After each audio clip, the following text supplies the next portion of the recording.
সচিবালয় থেকে শেখ হাসিনার দোসরদের কথায় বাংলাদেশ চলবে না, বাংলাদেশ চলবে হাসনাত আব্দুল্লাহদের কথা। রাষ্ট্রের নিয়মে কর্মচারীরা চলবে, কর্মচারীদের নিয়মে রাষ্ট্র চলবে, এমন বাংলাদেশ আমরা চাইনি। আমার প্রিয় হাসনাত আব্দুল্লাহ, শহীদ আবু সাইদরা নতুন বাংলাদেশ গড়েছে, তারা জীবন দিয়েছে।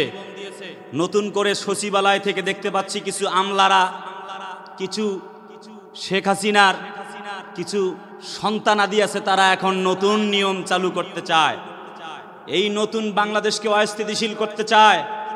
আমরা বলতে চাই, নতুন বাংলাদেশে 5 আগস্টে শেখ হাসিনাকে যেমন কুকুরের মতো পিটিয়ে জাতির লোকেরা যেমন বিদায় করেছে, সচিবালয় থেকে যদি আপনারা আর একবার এই জুলাই আন্দোলনকে ব্যর্থ করার জন্য চেষ্টা যদি চালান, যদি প্রচেষ্টা চালান, শেখ হাসিনার মতো আপনাদেরকেও আবার নতুন করে পিটিয়ে দেশ ছাড়া করতে শহীদ আবু সাইদ, মুগ্ধ আর হাসনাত আব্দুল্লাহরা যেমন 5 আগস্টে শেখ হাসিনাকে টিকিট কাটবার সুযোগ দেয় নাই, হেলিকপ্টারে উঠাবার মতো সুযোগ দেয় নাই, ঠিক এখন এই 5 আগস্টের পরে নতুন বাংলাদেশে সচিবালয় থেকে যদি নতুন কোনো কুকুরের বাচ্চা আবার নতুন কোনো নিয়ম নিয়ে আবার রাষ্ট্রকে নতুন করে পথ দেখাতে চায়, তাহলে ছাত্র জনতা আবার শেখ হাসিনাকে যেমন বিতাড়িত করতে 36 দিন সময় লাগে নাই, ঠিক এই জুলাই আন্দোলনকে যারা ব্যর্থ করতে চায় সেই সচিবালয় থেকে তাদেরকেও এই জমিন থেকে বিতাড়িত করতে তাদের 36 মিনিটও সময় লাগবে না,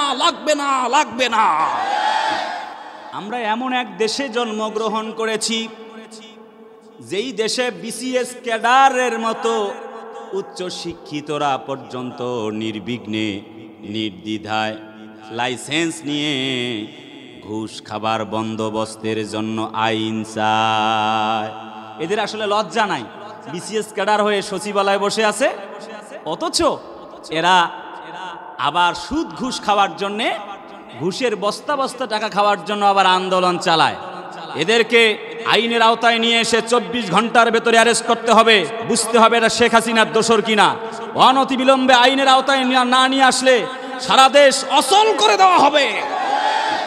দেখতে পাচ্ছি পল্লী বিদ্যুতের বোর্ডের কর্মকর্তা কর্মচারীরাও আন্দোলন করছে।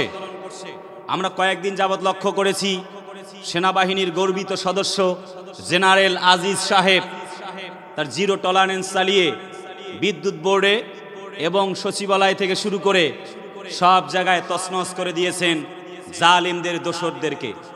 সেজন্য আজ সেনা সদস্য জেনারেল আজিজ সাহেবের বিরুদ্ধে আজ ষড়যন্ত্র চলছে। তাকেও পদত্যাগের দাবিতে কিছু লোক সচিবালয় এবং বিদ্যুৎ বোর্ড থেকে কার্য সম্পন্ন করতে চায়। আমরা বলতে চাই, শেখ হাসিনা পালিয়ে গেলেও তার দোসররা এখনো পালিয়ে যায় নাই। আমরা বলতে চাচ্ছি, অনতিবিলম্বে আপনারা চুপ হয়ে যান, থেমে যান।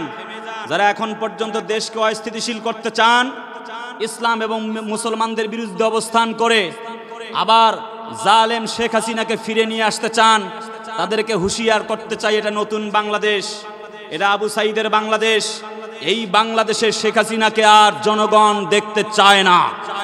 আবার তাকে আপনারা ফিরে আনতে চান, বাংলার মাটিতে আগুন জ্বলবে। ওয়া মাকারু ওয়া মাকারাল্লাহ আল্লাহু খায়রুল মাকিরিন। যারাই ষড়যন্ত্র করেছে ইতোপূর্বে, তাদের ষড়যন্ত্র কিন্তু সফল হয় নাই। মেজর জেনারেল আজিজ সাহেব সঠিক পথে আছেন, কাজ করে যাচ্ছেন ইসলামের পক্ষে। আমরা বলতে চাই, নতুন করে যে আমলারা সচিবালয় থেকে বাংলাদেশকে দিক নির্দেশনা দিতে চান, নতুন বাংলাদেশে তা মেনে নেওয়া হবে না।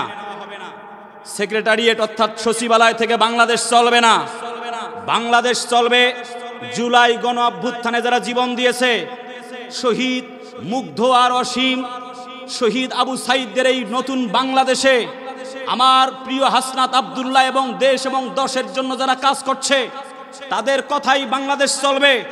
সেক্রেটারিয়েট থেকে আমলা, ওই শেখ হাসিনার যারা চামচা, তাদের কথায় বাংলা এই সবুজ ভূখণ্ড চলতে দেওয়া হবে না, হবে না, হবে না। কাজে না ফেরার হুঁশিয়ারি দিয়েছে সচিবালয়ের আমলারা। আমরা বলবো, সচিবালয় থেকে বাংলাদেশের নেতৃত্ব জাতির লোকেরা মেনে নিবে না। যারা জুলাই অভ্যুত্থানে 5 আগস্টে যারা জীবন দিয়েছে, তাদের কথায়, তাদের নির্দেশে বাংলাদেশ চলবে। সচিবালয় থেকে যদি আঙ্গুল তুলে সেই জালেমদের শেখ হাসিনার ইশারায় বাংলাদেশকে আবার চালানোর চেষ্টা চালা হয়, বাংলাদেশের জনগণ তা রুখে দিতে বাধ্য হয়ে যাবে।